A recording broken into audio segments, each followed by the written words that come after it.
How to restore deleted highlights and featured collection on Facebook.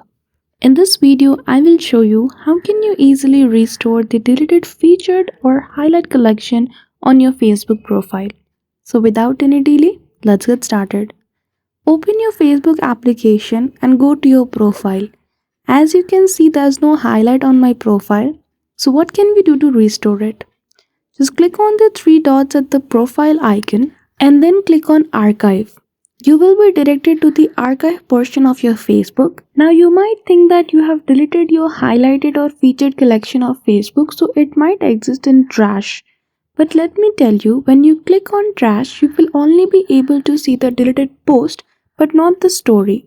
So if you want to restore your collection of featured or highlighted picture, you need to go to your story archive and choose the stories like before and create a new highlight for your profile. And that's all. That is how easily you can restore your featured or highlighted collection on your Facebook. So I hope you found this video helpful. If you did, don't forget to give it a thumbs up and subscribe to our channel for such tutorial. Thank you for watching till the end.